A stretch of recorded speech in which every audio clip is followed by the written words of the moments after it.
உலகெங்கும் நிறைந்திருக்கும் தமிழ் நேயர்கள் அனைவருக்கும் எமது மனமார்ந்த வணக்கம். நான் உங்கள் ஜோதிடர் அந்தியூர் சுதாகர், பாரம்பரிய முறை ஜோதிட ஆராய்ச்சியாளர். இன்று நாம் காணக்கூடிய தலைப்பு, மிதுன ராசி அன்பர்களுக்கு சுக்கிரன் குரு, அசுரகுருவும் தேவகுருவும் இணையக்கூடிய காலம். பார்த்திங்கன்னா மே மாதம் 14ஆம் தேதியிலிருந்து ஜூன் 2ஆம் தேதி வரைக்கும், 2ஆம் தேதி பெயர்ச்சி ஆகக்கூடிய குரு பெயர்ச்சி உங்களுக்கு கடகத்துக்கு வந்துடுவாங்க, உச்ச குருவாக மாறிடுவார். அப்போது மிதுன ராசி என்பவர்களுக்கு உச்ச குரு, அந்த குரு பெயர்ச்சிக்காக தான் நீங்கள் வெயிட் பண்ணிகிட்டு இருக்கிறீங்க. இது உங்கள் வாழ்க்கையில் கிடைக்கிற ஒரு அற்புதமான ஒரு காலகட்டம். ஆனால் அந்த குரு பெயர்ச்சி ஜூன் 2ஆம் தேதி வருது. பட் அதற்கு நடுவில் இந்த 18 நாள் உங்கள் வாழ்க்கையில் மிக எச்சரிக்கைக்குரிய ஒரு நாளாக தான் இருக்கும். ஏன்னா இந்த ஜென்மகுரு வந்ததிலிருந்தே நீங்கள் நிறைய கஷ்டங்களை சந்திச்சாச்சு. இந்த விரயகுருத்திலிருந்து தேவையில்லா விரயங்களும் தேவையில்லா மருத்துவ பாதிப்புகளும் ப்ளஸ் போட்ட இன்வெஸ்ட்மெண்ட் எடுக்க முடியாமல் கடன் சுமைகளை சுமக்கக்கூடிய அளவுக்கு மிதுன ராசி என்பவர்கள் பல பேர் பாதிக்கப்பட்டிருக்கிறீங்க. அந்த பாதிப்புகள் எல்லாத்தையும் சந்தித்து இன்றைக்கி வைராகியத்தோடு இருக்கிறீங்க. பெரிய லெவலில் நம்ம சாதிக்கணும், ஒரு நல்ல ரிசல்ட்டை சந்திக்கணுன்ற ஒரு எண்ணம் உங்களுக்குள்ளே இருக்குது. பட் உங்களுடைய ராசிக்கு 2ஆம் அதிபதி சந்திரன்றதுனால உங்களை பொறுத்தவரையிலையும் குடும்பத்திற்காக எந்த லெவலுக்கு ரிஸ்க் எடுக்கக்கூடிய மனசு உங்களுக்கு இயற்கையாகவே உண்டு. அதுலேயும் கொடுத்த வாக்கை காப்பாற்றுன்றதில் ரொம்ப ஸ்ட்ராங்காக இருப்பீங்க. அப்பேற்பட்ட உங்களுக்கு அது என்னவோ கடந்த காலகட்டங்கள் உங்களுக்கு நிறைய கொடுத்த வாக்கை காப்பாற்ற முடியாத ஒரு சூழ்நிலை, உங்களுக்கு எதில் நின்று பேச தகுதி இல்லாதவங்க உங்களை விமர்சனம் பண்ணக்கூடிய நிலைமை, சொந்தம் பந்தம் உற்றார் உறவினர், இந்த விதத்தில் நிறைய மன உளைச்சலை சந்திச்சிட்டீங்க. ஏன்னா அவங்களுக்கெல்லாம் நீங்கள் பார்த்து சில விஷயங்கள் கஷ்டத்தில் இருக்கும்போது கூட செஞ்சீங்க. ஆனால் நீங்கள் கஷ்டப்படும் போது உங்களை அம்போன்னு அப்படியே கைவிட்டுட்டு போகக்கூடிய நிலைமையை பார்க்கும்போது நமக்கு உதவி செய்யலையேன்ற வருத்தத்தை விட, இத்தனை நாளாக இவங்களையே நம்ம நம்பிட்டு இருந்தோம், இவங்களுக்காகவா நம்ம எல்லாத்தையும் நம்ம பண்ணிகிட்டு இருந்தோம் நினச்சி வேதனைப்பட்டது தான் உங்களுக்கு அதிகம். அப்பேற்பட்ட மிதுன ராசி அன்பர்கள் பெரிய லெவலில் உச்சக்கட்ட வளர்ச்சியை நோக்கி நீங்கள் அடியெடுத்து வைக்கிறதுக்கு முன்னாடி வரக்கூடிய இந்த 18 நாட்கள் ரொம்ப எச்சரிக்கைக்குரிய நாட்கள் அப்படின்றதுக்காக தான் இந்த காணொலி நான் உங்களுக்கு போட்டிருக்கேன். அந்த விஷயத்தில் நீங்கள் எதில் கவனமாக இருக்கணும், எந்தெந்த விஷயத்தை நீங்கள் பயன்படுத்தணுன்றதை நான் சொல்கிறேன். ஏன்னா இதை இவ்வளோ ஸ்ட்ராங்காக சொல்கிறேன்னா, மிதுன ராசியை பொறுத்தவரையிலும் ஒருத்தர் மேலே அபிப்பிராயத்தை வச்சுட்டிங்கன்னா அவங்களுக்காக நம்பி எதையும் இறங்கி செய்வீங்க, முழுமையாக நம்புவீங்க, நம்பிக்கையோடு இருப்பீங்க. அப்பேற்பட்டவங்க நீங்கள்.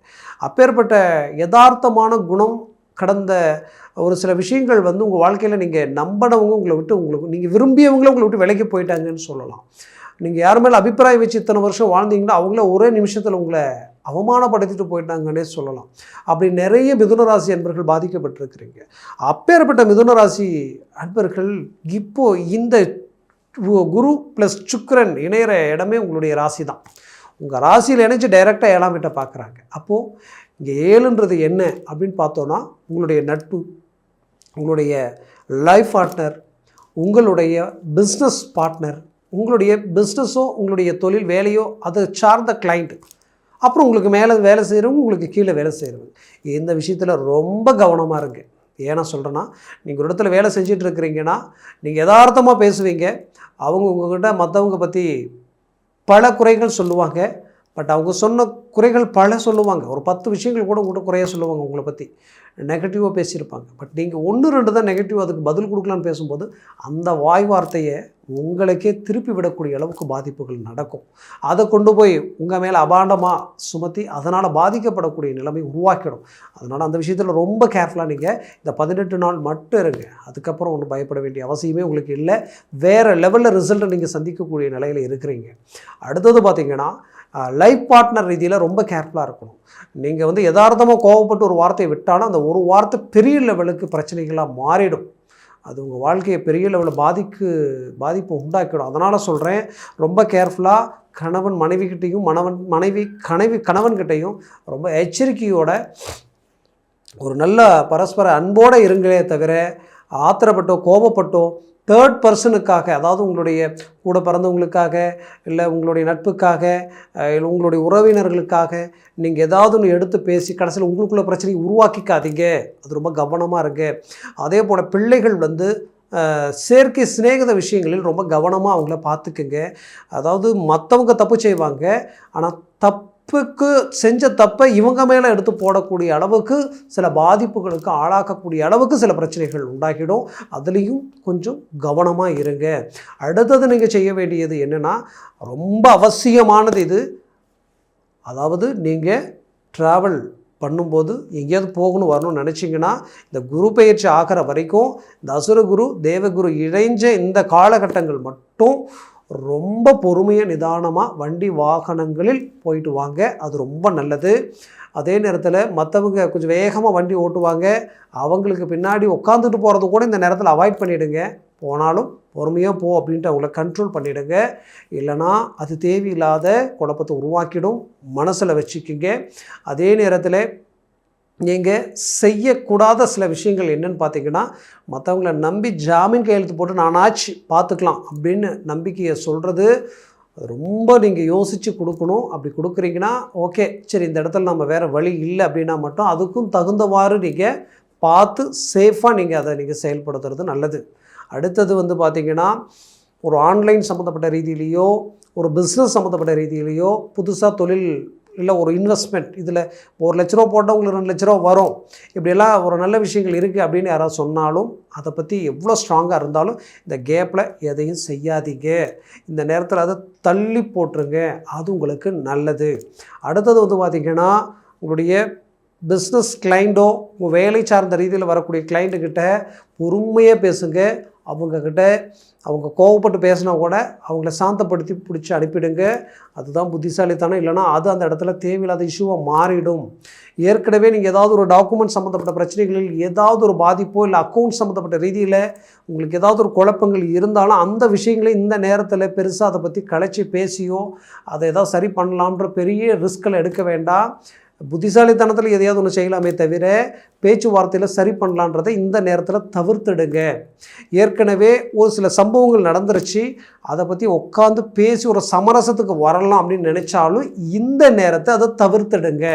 இந்த நேரத்தில் உட்காந்து அதை பேச வேண்டாம். இதை மட்டும் நீங்கள் செஞ்சீங்கன்னா உங்களுக்கு ஒரு பெரிய லெவலில் இது எல்லாத்துக்கும் அடுத்த ஸ்டேஜில் உங்களுக்கு ஒரு நல்ல ரிசல்ட் ஆட்டோமேட்டிக்காகவே கிடைச்சிடும்.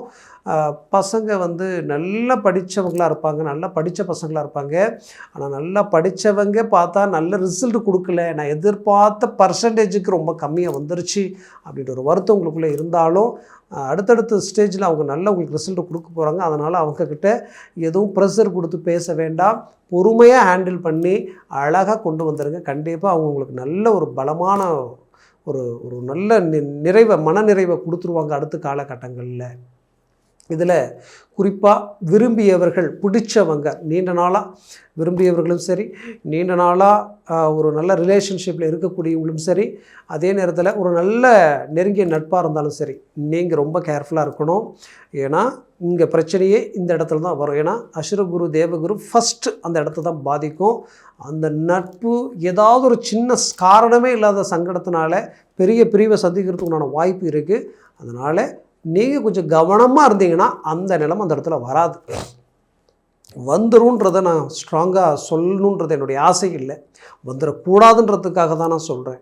அதே நேரத்தில் உங்கள் ஜனன ஜாதகத்தில் திசா புத்தி ப்ளஸ் சர்வாஷ்ட வர்க்க பலன்கள் ஸ்ட்ராங்காக இருந்தால் நீங்கள் பயப்பட வேண்டிய அவசியம் இல்லை.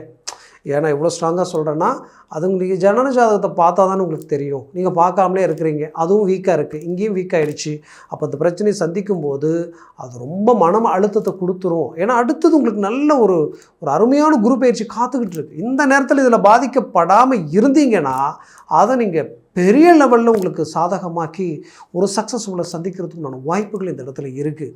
அதனால் எங்கேயுமே நீங்கள் ட்ராப் ஆகிடக்கூடாதுன்றதுக்காக நான் இதை சொல்கிறேன். அதே நேரத்தில் இது எல்லாத்தையும் தாண்டி இந்த 2 கிரகம் சேர்ந்து நிற்கிறது எந்த இடம்னு பார்த்தீங்கன்னா உங்களுடைய லக்னம், உங்களுடைய ராசி. அப்போ அந்த ராசியிலேயே சிலருக்கு மிதுன லக்னமும் இருக்கும், ஒரே ராசி ஒரே லக்னமாகவும் இருப்பீங்க. இருந்தாலும் அந்த இடத்துல இருக்கும் பொழுது நீங்கள் என்ன செய்யணும்னா ஆரோக்கிய விஷயத்தில் ரொம்ப கவனமாக இருக்கணும். போய் நல்லா செக் பண்ணிக்கணும். ஒரு டாக்டர் ஒன்ஸ் ஃபுல் செக்கப் கூட பண்ணிக்கோங்க. இந்த நேரத்தில் உணவு முறையை ரொம்ப கேர்ஃபுல்லாக பார்த்துக்குங்க.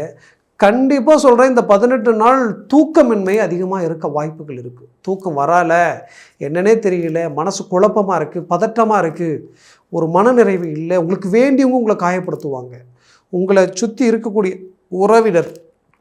உறவினர்களோ பழகின நட்பு ரீதியிலையோ யாராவது ஒருத்தர் உங்களை ஏதாவது ஒருத்தர் டைவர்ட் பண்ணி உங்களை மன அழுத்தத்திற்கு கொண்டு போகக்கூடிய வாய்ப்புகள் இருக்குது. குறிப்பாக உங்கள் விரல் உங்கள் கண்ணை குத்தினா இப்படி இருக்கும், அந்த நிலைமை இந்த இடத்துல உருவாக வாய்ப்பு இருக்குது.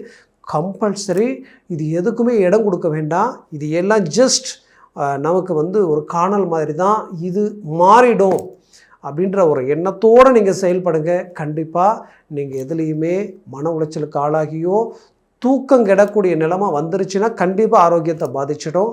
அதனால் தூக்கம் கெடாதீங்க, கொஞ்சம் ஆரோக்கியத்தையும் நல்லா பார்த்துக்குங்க. செய்கிற வேலை ஹார்ட் ஒர்க் பண்ணுங்கள். உங்களுக்கு மேலே வேலை செய்கிறவங்க, உங்களுக்கு கீழே வேலை செய்கிறவங்க எல்லாருக்கிட்டையும் கொஞ்சம் எச்சரிக்கையோடு வந்தால் போதும். உங்களுக்கு எந்த பாதிப்பும் இந்த இடத்துல இருக்காது. அதே நேரத்தில் கொடுத்த பணம் கை சேரக்கூடிய வாய்ப்பு இருக்குது. ஏதாவது திடீர் அதிர்ஷ்டம் உங்களுக்கு கிடைக்கிறதுக்குண்டான வாய்ப்பு இருக்குது. பெரிய லெவலில் இன்வெஸ்ட்மெண்ட் இல்லாமல் சொல்கிறேன். அது சடனாக ஒரு லாட்டரி இந்த மாதிரியான சில விஷயங்கள் உங்களுக்கு சடனாக உங்களுக்கு கை கொடுக்கும். அதனால் திடீர் அதிர்ஷ்டம், திடீர் யோகம் இருக்குது. ஏற்கனவே போட்ட இன்வெஸ்ட்மெண்ட் இந்த நேரத்தில் சடனாக உங்களுக்கு விலை ஏறி அது உங்களுக்கு பெரிய லெவலில் ஒரு லாபத்தை கொடுக்கறதுக்கு உண்டான வாய்ப்பு இருக்குது. அதனால் இந்த மாதிரியான ஒரு நல்ல விஷயங்கள் உங்களுக்கு 100% கை கொடுக்கும். நான் சொன்ன பலன்கள் கோச்சார ரீதியில் உங்கள் ஜனன ஜாதகம் ரொம்ப முக்கியம். தேவைன்னா இந்த வாட்ஸ்அப் நம்பருக்கு அனுப்பி தெளிவாக விவரமாக முன்பதிவு செய்து பார்த்து தெரிஞ்சுக்குங்க. அதை சார்ந்த அந்த முடிவு எடுங்க. அது இன்னுமே உங்களுக்கு சக்ஸஸ்ஃபுல் கொடுக்கும். மேலும் உங்களது வாழ்க்கை வளமாக அமைந்திட எமது மனமார்ந்த வாழ்த்துக்கள். நன்றி, வணக்கம். மீண்டும் சந்திக்கலாம்.